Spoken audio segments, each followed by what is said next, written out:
And speaking of going to another video, we're gonna do old like, of course, with the YouTube algorithm, they have a lot of things that they push on you. And if you watch one video, they take you down a YouTube rabbit hole to say, you're gonna like this video, and that's what I did. I went down that YouTube rabbit hole where, since I'm watching these people react like fucking idiots, it popped up with this one with um Dave Cullen, or what he used to be known as So, after long last, computing I'm forever, finally whatever the fuck. He was one of the atheists that then became a theist again because his mom died and left a crack open and all that other good shit. If you go like computing forever, like you would actually see like he's one of those guys who claimed to be atheist, but he respected the Christian way of things, of doing things, and now he's back to being a Christian. He's taking the white pill, the God pill, or some shit like that. So this is one of the other things. This video is actually shorter. Thank fucking God. I know, but let's actually hear it. So, getting around to reviewing the final 2 episodes of the first season of Star Trek Picard. It's finally over, thank God, after 10 mediocre episodes of this depressing, overly violent, poorly written, profanity-filled, anti-Trek shit show. And you have a problem with profanity when in the same sentence you use profanity? And I'm sorry, the reason why they weren't using profanity in the next generation is because it was on TV. And TV censors in the late 80s, early 90s had a thing about fucking cussing. That's just one of the things that happened. That's what happened, my guy. That's what happened, my guy. And the fact that you can't get that lets me know that you probably didn't go and watch any of the movies. Because the next generation movies, and even the Spock's or the Kirk time frame of movies, they also had cussing. But I don't know if you missed that. I don't know. But let's finish looking at this. I'm left asking the question, what was all that about? We conclude with the two-parter, Et in Arcadia Ego. And the story was just so derivative, banal, and poorly executed. It didn't leave any meaningful, lingering impact. But there were some really absurd and stupid aspects to both episodes. And those stayed in my mind in a kind of compressed blur. So, first... Okay. So, let's hear him out because he's gonna go out of order of how shit happened because I'm some kind of fucking mutant that I can remember like almost scene by scene of different shit. But let's let him talk. First things first, there was these giant orchid plants. They fly up into space and they attach themselves to spaceships and then drag them down to the surface of the planet. They aren't fucking plants. They are synthetic weapons that looks like pretty little flowers. The pretty little flowers that will pull your ass to the motherfucking surface and destroy the shit out of your ship. That just like, I don't get why people are so fucking upset about fucking flowers. They're weapons. They are literally meant to look like, yeah, orchids until they come and grab your ship like fucking facehuggers. But let's continue. They even took down an entire Borg cube. Plants. Okay?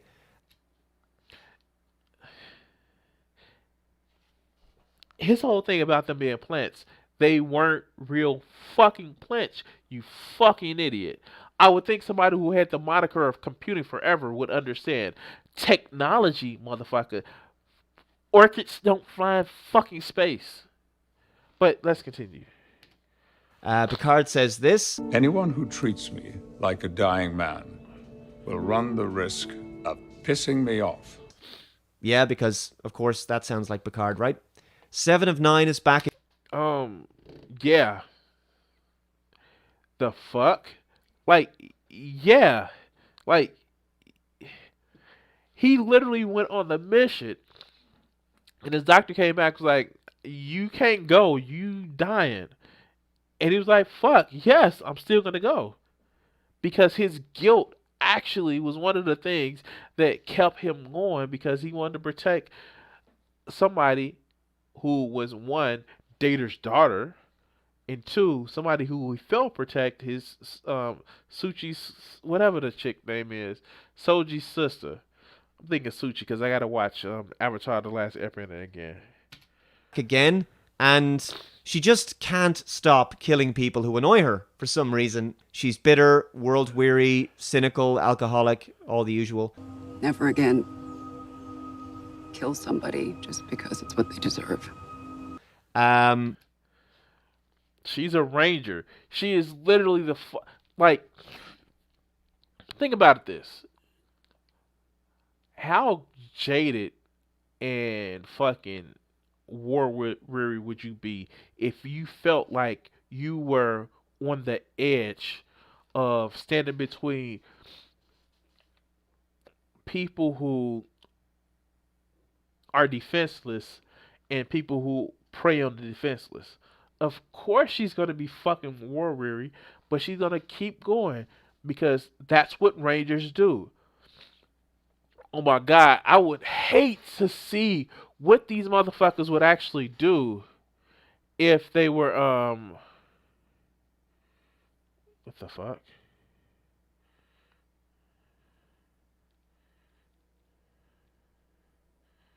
I would hate to see what these motherfuckers would do if they watch fucking Babylon 5 and like they literally had rangers in there and it was even one who was a fucking simp. And I know I'm actually using that term correctly because he literally loved a woman who didn't give a fuck about him, or she said she didn't give a fuck about him, and he gave up his life for her without getting a coochie. However, however, he was a ranger, so he did the shit that needed to be done. And if it meant that the woman he loved, who he couldn't have, was gonna live, he gave his life. That's what fucking rangers do. Every sense of the word. When you see a fucking rangers, except for Texas, Walker Texas Ranger, they are the motherfuckers who stand in. They are the fucking knife in the dark. They are those motherfuckers that says, "Hey, we gonna fight for them." Like, look at the Power Rangers. They were, I mean, like, I hate to sound, it may sound absurd, but they were meant to be the protectors that didn't get the credit, but they stood between the people who were in trouble and the people who weren't in trouble. That's who Rangers are in any, especially in sci-fi media. But let's continue. I mean, it's just incredible. All this really positive character development, isn't it? I mean, after all the time she spent on Voyager regaining her humanity, Janeway was coaching her as a mentor to kind of find the good in the world, to rediscover who she was, and this is what they do to her. They utterly vandalized her character to the point where I bet she probably wishes that Janeway had never liberated her from the collective. Her life seems so awful now. Like, these are like, okay, so right wing reactionary, the these big strong hero types that they actually care about, it seems to me like they don't understand some of the sacrifice that would actually take. Like, if you look at fucking Captain America, like Captain America, the right wing reactionaries will not actually recognize that he wouldn't be happy go lucky Cap all the fucking time. Look at Endgame. People were surprised. Oh, why would he stay? He's fucking up the time period. It's like, no. Of course he would stay. Because he was fucking tired. He had given so much to make sure shit was okay. Of course Captain America would actually stay and actually try to live a life with somebody he cared about. Because being a hero is fucking hard. But let's continue. She seems to be in more pain than ever. Anyway, Raffi tells JL, sorry, Picard. She tells Picard that she loves him. I love you, Jay. And that seemed out of left field. Okay, so and again, these motherfuckers who claim to be Christian, they they trip me the fuck out because isn't it in the Bible that you should love your brother like you love yourself?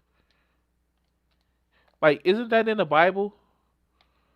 Isn't it in the Bible that you should actually uh, love each other like Christ loved the church? But they only think in the sense of, hey, do my pee pee get wet this by being this way by saying I love somebody? Like, literally, whatever happened to brotherly fucking love? Like, I don't get it. Like, am I missing something? Yeah, it was. And it's been plenty of times where if you go to the canon, Captain America, after he knows shit was like over, he's literally giving up. Is like, up, done. Like, I'm hanging up the motherfucking shield. But let's continue. And then he says it back to her. I love you too, Raffi. But at the time, I couldn't tell if this was meant in a romantic way or if it was platonic. I guess it was platonic because it turns out that by the end, Raffi and Picard are gay. Now, this is making fun of the fact of, like, dude, just because you say you love somebody doesn't mean that you want to fucking bed them. Like, for real, it was never a sense where it was never in a sense where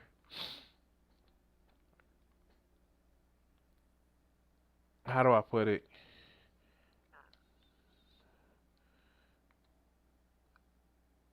In the original Star Trek The Next Generation, they used to make comments all the time. Oh, Picard seems like he's distant.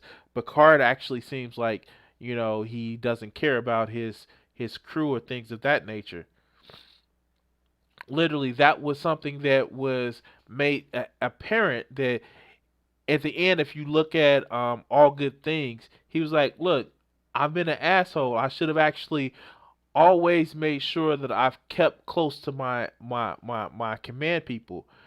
But you all guys matter to me. And when you go through the fucking movies, you can see how much the fuck he cared about all of his crew. But these motherfuckers don't understand the difference of saying, dude, I love you, brother. You my brother. Or you're like a son to me. Or you like a sister to me. Or you're just my friend. They don't understand that shit because they only think, well, if I can't stick my penis into it or vice versa, then it must not be love. But let's continue. And look at that idiotic shitty grin like, oh yeah, haha, they're gay because they're saying I love you to people. Get the fuck out of here. Despite having no scenes together alone in the entire season, Raffi and Seven of Nine are now lesbian lovers by the end. Again, it looks they talk about this shit as if they were, scissoring at the fucking end of the show. No, they grabbed each other's hand. The fuck is wrong with you? Like, literally, the fuck is wrong? Completely out of left field. Like, I'm not even making that up. What even happened there? But then again, we're living in modern hookup culture, so this is hardly surprising. It was the same thing with Rios and Jurati. They hooked up really fast. Genuine romantic intimacy has given way to expediency, it seems. Also, like, goddamn, like,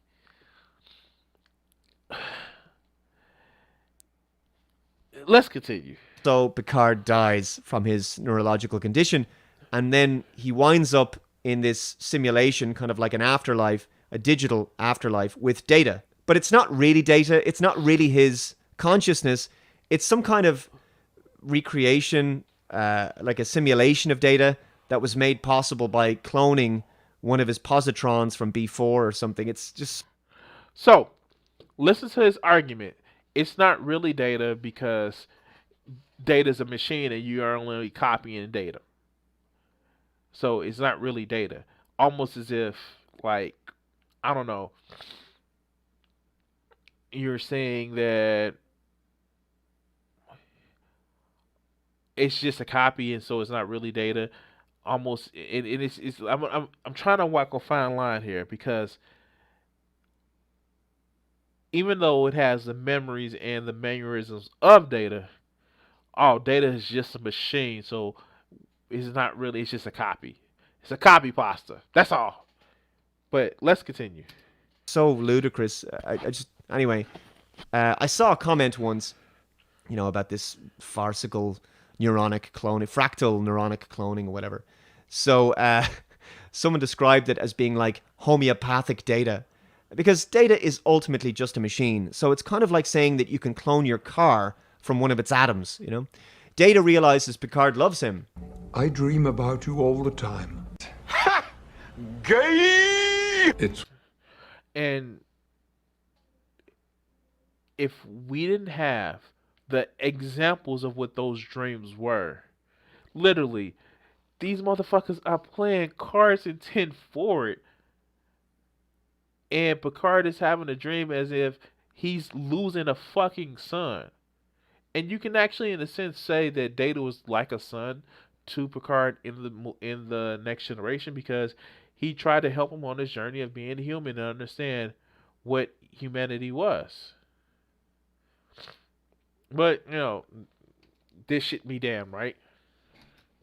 wonderful to see you, Data.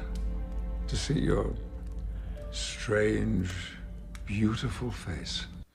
Okay. Among the many, many things that I regretted after your death was that I never told you That you love me.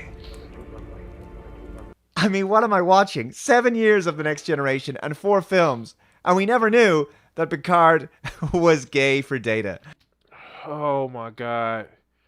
Like, does he human? Like the fuck? Does he fucking human? I don't know. Like, he is literally making a joke that by telling him he loves him, it's gay.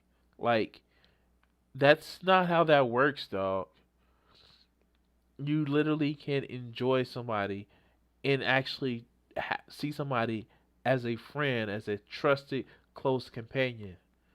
I mean, like, I know we make fun of the whole Naruto and Sasuke thing, but literally, it is one of those things where it's just, dude, they fucking care about each other. Or Picard cared about him. Data, not having, emotions and shit like that. It'd be pretty hard. But let's continue. I mean, seriously, like, what Exactly. are they doing? But at this point, I've just kind of become numb to the absurdity and wackiness of the show that literally nothing shocks. Yeah, it's like they don't understand platonic love. Like, you can't love a friend. Like the same relationship that fucking Riker and Picard has. Like, literally, it was like, dude, like like literally everybody talks about how um fuck Picard and Riker had some great scenes together. It is literally some of the same things. It's the same kind of thing of just platonic friendship and love. But let's continue. Shocks me anymore. I feel like I'm watching a franchise in a tailspin. Like Star Trek is undergoing its own nervous breakdown week to week. It's just, it would almost be amusing to watch if it wasn't so tragic.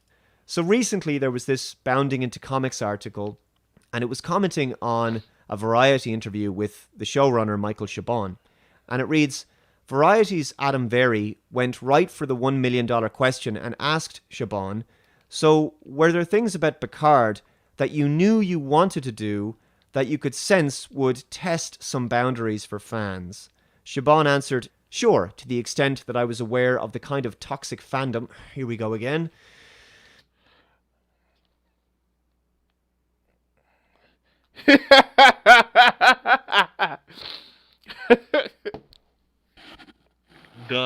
Done, man. Done. So, I want to actually get to this point because this shit is right here is the reason why, like a lot of creators are pushing back on these motherfuckers because of this shit. So let's hear that comment from the article. The anti-SJW, sad little corner of fandom. You just disregard that. He then added, sometimes you're motivated to have things simply because it's probably going to piss off or provoke people who seem to have missed the memo about just what exactly Star Trek is.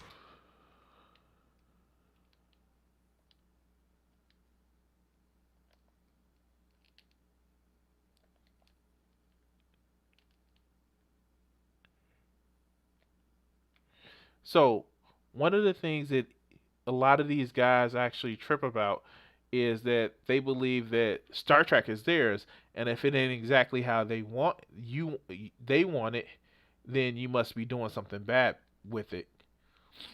And I'm sorry, my guy, that's not how shit works, man. But let's let him finish the quote.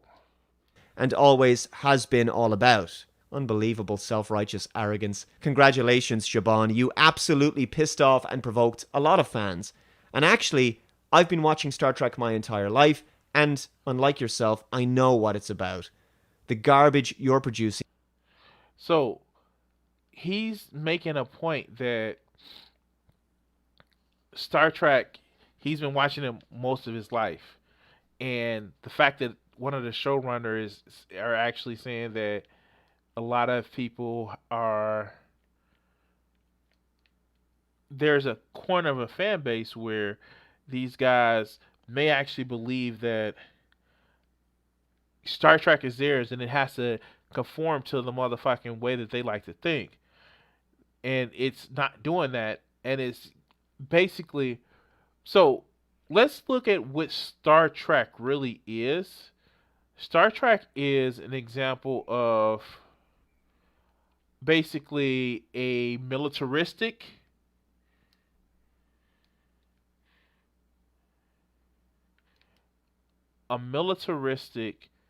organization that roams around the galaxy and flexing their militaristic power.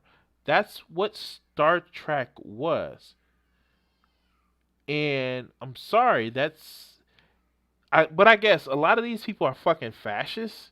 And so they think, oh yeah, military strong. Oh, get my little pee hard because I can show how much I am behind a strong military. And it's just like, dude, that's not how that shit works. But let's continue. Is not Star Trek. Anyway, Rios hides an explosive in a football that somehow magically opens like this. What? Is this how footballs are made in the future?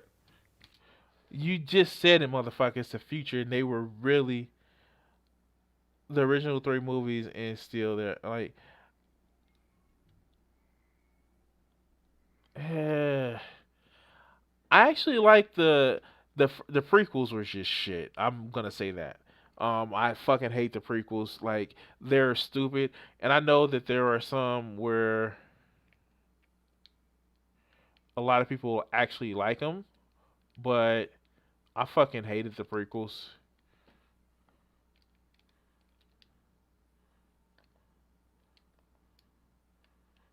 But that's just me. But a lot of these guys, they weren't.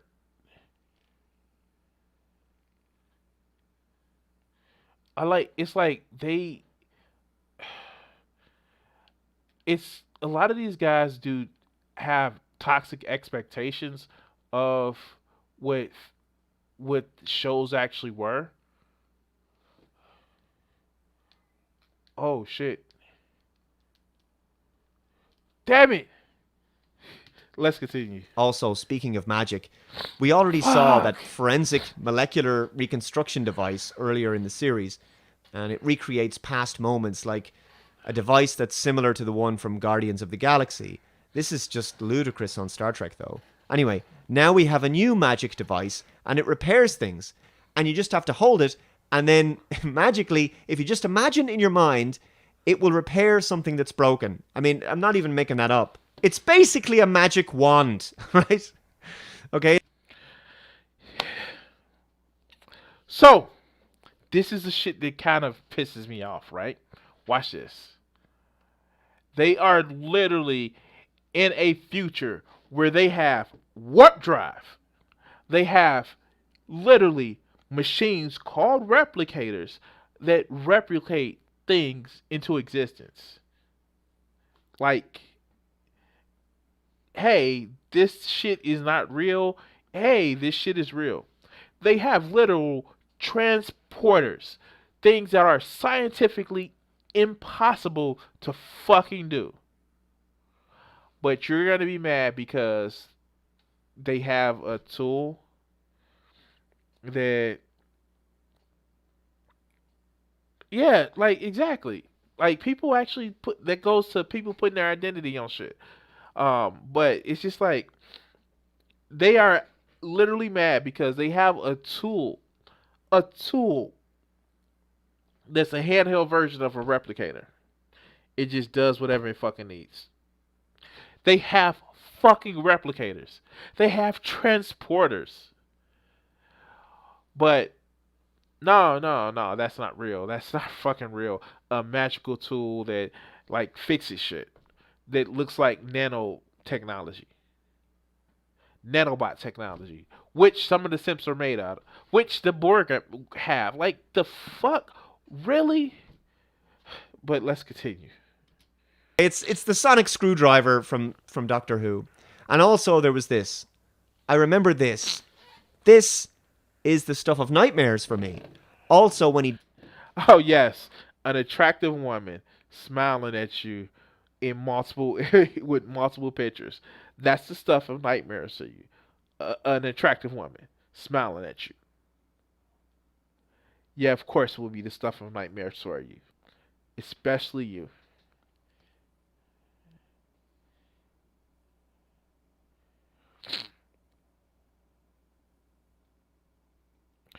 See, and the thing about it is, I don't like for real.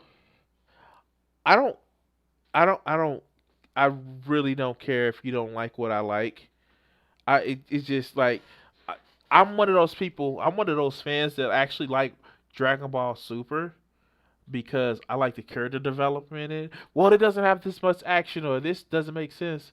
But yeah, how do the characters develop and how do they interact? Do they interact great? Yeah, they do, but I don't like then fuck, that's all I need. I can watch a bad movie as long as the characters actually act like people or some approximation of their history. When they started doing shit like, oh, I'm just gonna play around in the flowers and casually like make out with you when we weren't supposed to, even though I see you as a still a little kid, like, yeah, nah, that shit doesn't make sense to me. That, that I'm looking at you, Attack of the Clones. But let's continue. dies, and it's hard to believe I'm not making this up. He's resurrected, and his consciousness is placed into a clone of his body. I'm not even making that up. A data says they took like an image of his brain's substrate. Okay, okay. Yeah, I watched it all, and I repeatedly go back and watch it. So, yeah, they had pacing problems in Dragon Ball Super. So, let's just talk about this. The whole idea of actually mapping a consciousness and putting it in the android body. That shit that they did in the next generation. There was literally an episode where Sung's teacher, Dr. Sung's teacher, actually imprinted his mind onto Data. And I remember the speech. It was like literally he was talking about the guys like those who knew him loved him, and those who didn't know him loved him from afar. Quoting some motherfucking poet from like the 15th or 16th century. This is not new technology that they had or a new instance in Star Trek. They have literally done this before in the next generation. And I'm sorry. Like he wasn't resurrected. His consciousness, who in their universe people believe to be who you are was imprinted onto a blank android. That's the shit that happens, and it fits within in the context of the universe.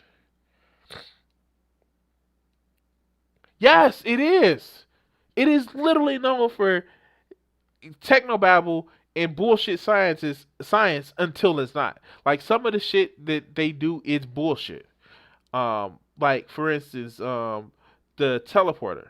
The teleporter has this buffer where you it's like when you're looking at matter, you can know which direction it's moving or its exact position. I don't know if it's the Higgs buffer, but the Heisenberg buffer, yes, the Heisenberg uncertainty principle buffer, where they're trying to for the teleportation, where the space is located in space and matter and the direction. But this is like I'm not a astrophysicist or a physicist, but I remember this shit from the old shows. But these motherfuckers, I swear to God, they are literally making videos because Seven of Nine touched Raffi's hand. Let's continue. Traits or something. Is that a copy then of Picard, or is it the real? Is it his actual consciousness? I guess it is. I mean, maybe whatever. They literally addressed this in the show. It's like, well, am I real? Literally, Soji says, yes, you are. Because this was a playback to the conversation that she had with him before when her memories were forged. It's like, am I real? And he was like, yes, you are. So he asked that question back. It was a callback to the previous conversation that they had where they believe in their universe and kind of in ours too that your consciousness is who you are. Your totality of experiences who you are. But dumb shits like this motherfucker, you have a soul and your soul is who you are. So if you don't have a soul, you're a soulless machine. Fuck, even Dragon Ball Z Abridged kind of made fun of that shit. But let's continue. No, then and they actually said it. That was another point that they made up. Like, why wouldn't you just give him a younger body? He's like, nah, we kind of figured that you wouldn't want a younger body. Which they were actually right because he wouldn't have wanted a younger body. He made a joke like, "Well, am I immortal?" It's like, no, we built in that you don't know how long you're gonna be, but you're gonna actually be in a position where eventually shit is gonna run out. Think Bicentennial Man. That's literally how the situation is. This is literally like Bicentennial Man. Well, he was looking like a pickle piece of shit before. Like, for real. Like, let's be honest. Sir Patrick Stewart is no longer the spring chick that he once was. Now, I will say this. Surprisingly enough, he actually plays a crankety old man pretty good. I mean, like, look at Logan. He was a mad pissed off old man that was losing sense of his faculties as well. But let's continue. And anyway, they never show what happened to his old body. So, whatever. I guess they disposed of it or something. So, Picard and Data don't really... Okay, for real. So if they disposed of it, so the fuck what, man? talk about anything interesting when they're together. Butterflies or to his old body. So let's hear this part. I guess they disposed of it or something. So Picard and Data don't really talk about anything interesting when they're together. Butterflies or something like that. And Data wants to die, so Picard unhooks him from the virtual reality simulation he's in. Now Riker is the... So, what do you mean he didn't talk about anything interesting? Literally, the conversation was like, hey, you've been transferred to a body. And hey, we need to talk. One, let go of your fucking guilt. Like, that's one of the things that had been plaguing Picard throughout the whole fucking reflection of the series. He felt guilty of the fact that Data died in order to protect him. Like, that was part of the whole thing. That's why he was like, man, I miss my friend. And literally that's the reason why he went on this whole journey, because he felt like he done fucked up, being like he couldn't save Data, and Data should have, not sacrificed themselves for Picard. And he even said, and Data literally told the man, like, look, stop beating yourself up about me sacrificing myself for you. You just sacrificed yourself for the androids. Do you feel like you would actually take it back? And Picard was like, no. So why do you think that I feel bad about what I did for you? And he said something that was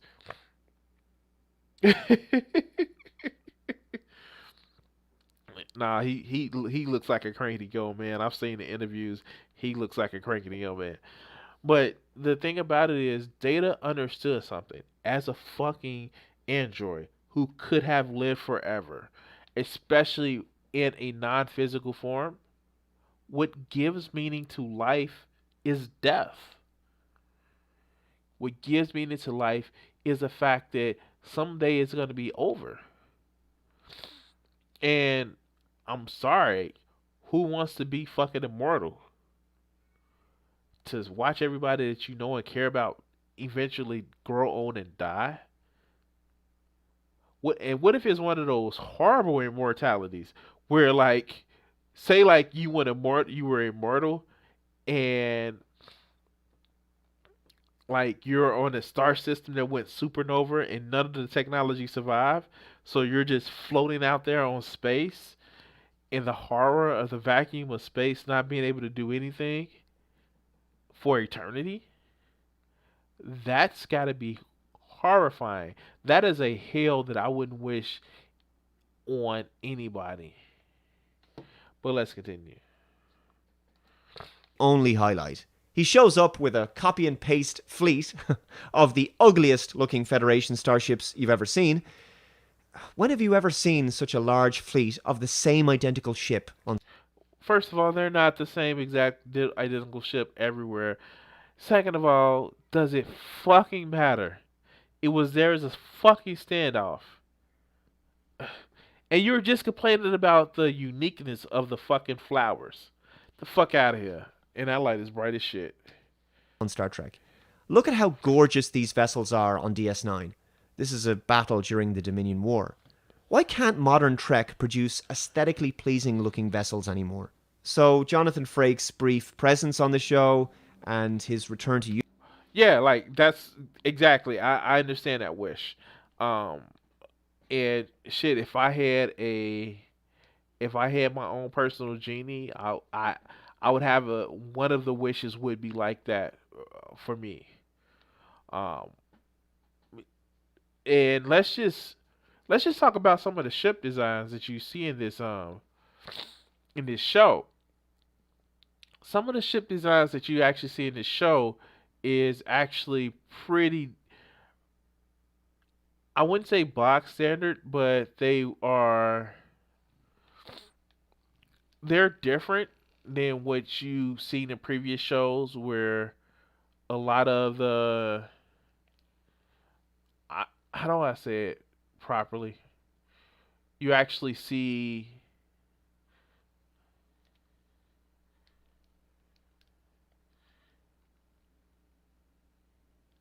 oh shit. I'm done with this shit. Um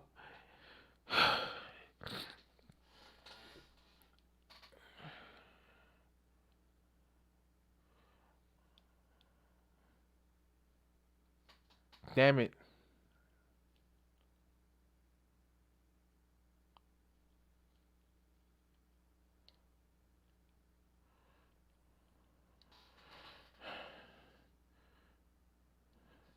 I'm done with this game right now because this shit is pissing me off.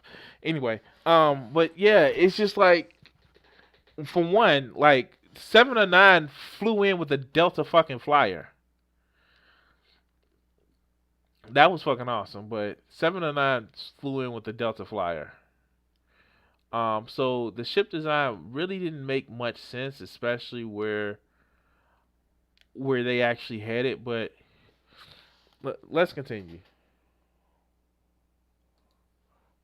Uniform, and he's acting captain and commander of this fleet. It's the only real Trek moment in the entire season for me. Frakes is fantastic as Riker again, and you watch it and it makes you smile and you go, this is what the show I don't should have have been. Soul Calibur. Right, I would have watched Ortega, a Riker-centric show. and I got the original. You know, in command of the Titan or the Injustice. Enterprise. I also don't know why they call the ship the Zheng He.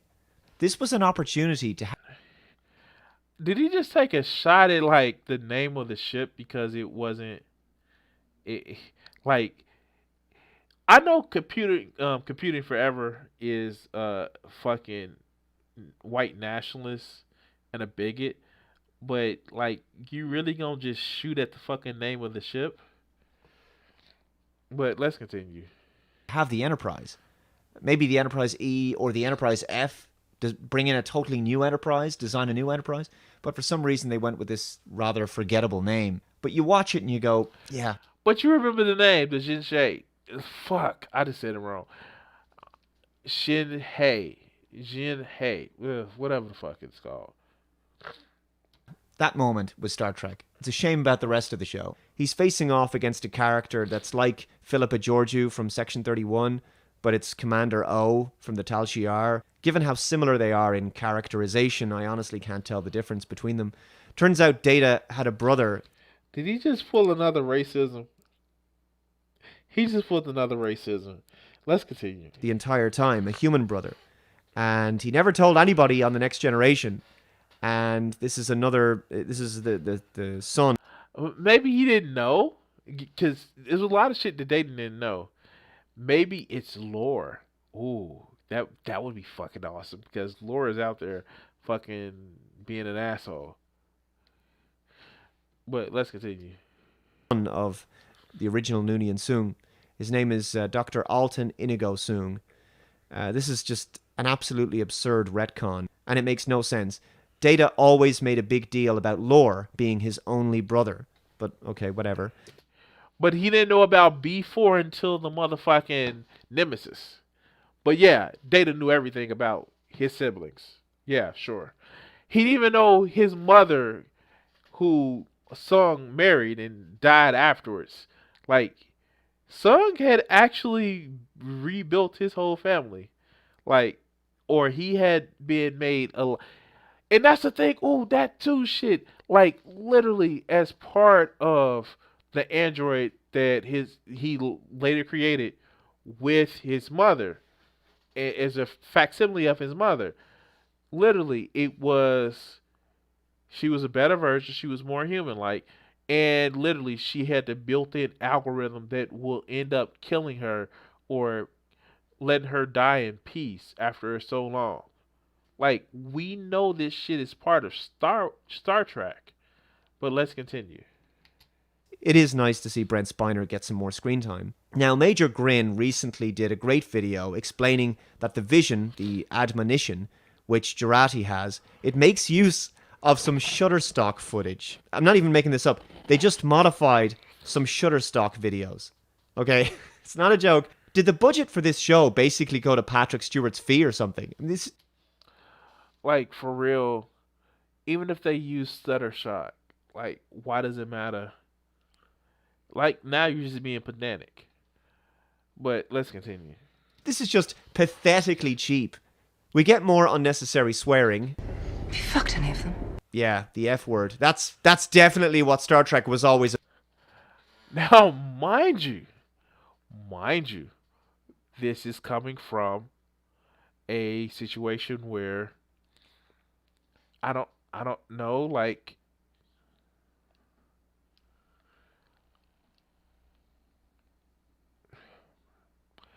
literally, he's fucking cussed in this show altogether. Like, I don't know what to tell you.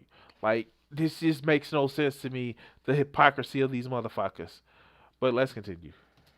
It's about. Thanks, Siobhan. Our culture truly is All right, at a with very you. low point. Picard convinces Soji to stop the big beacon thing from contacting the synthetics, these advanced synthetic life forms that protect all synthetic life. And this scene kind of looked reminiscent of the Chitauri coming through the portal in New York in the Avengers film. Anyway, the crew all fly off to space to God knows wherever, and the season ends. Okay, it was a season. It was actually a contained series. It was a contained season within the fucking season as it goes. Like, I don't get what the fucking issue was. Um, yeah, there we go. But a lot of these guys, just like, okay, it was good for one season, but of course, I guess, how do I put it? It wasn't exactly the Star Trek that they fucking like, so they have a fucking issue. Anyway, I am coming close to being over with this video, but let's continue. And it's here I want to conclude my reviews of Star Trek Picard, because I no longer want to keep watching this show. One season for me was one season too many. It's a dour, bleak, depressing, brain dead, often boring, lifeless, and unpleasant show, and it's a disgrace to the legacy and mythology of Star Trek. And I really wish they'd stop making it, and I don't think it should be considered canon in the future. Those are my thoughts. Let me know yours in the comments below, and I'll catch you next time. Bye. All right, so final thing. This shit makes no fucking sense. A lot of these guys are. Oh shit! I forgot I had that mic on there. A lot of these guys have this issue where if it's not for me, then it's bullshit, and all the SJWs are ruining my fucking fun. How?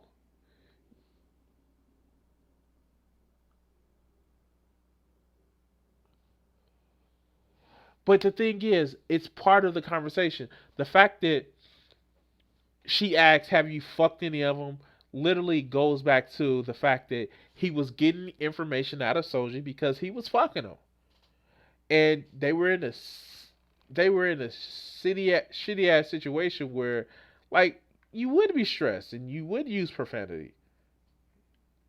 So I don't get why a lot of these guys have this issue where they feel like, oh, they're cussing in Star Trek. Like, motherfucker, they have been cussing in Star Trek. The only reason they didn't do it while it was on TV is because it was on fucking TV. And I really need these people to actually understand that bullshit. That it's because they were on TV, they couldn't use the language like adults fucking use.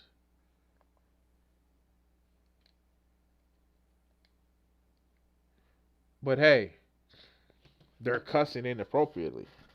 But anyway, guys, I don't think it was forced. It was in more natural conversation because the clips that you saw with Jita, it was it was just part of the conversation, so you couldn't get some of the hostility that you would actually saw in those clips. And in the presence of the scene, were they just cussing just to cuss? No, they weren't. Like, again, going back to the movie I mentioned before, Logan, they were cussing just to cuss. Like, literally. The way he just got out the car and just started unloading all the bullshit, all the cuss words that he could. That was cussing just to cuss, but it was kind of in place when they were actually using it. But anyway, I want to thank everybody who's watching. I want to thank everybody who's taking the time to watch these videos. Remember, like and subscribe.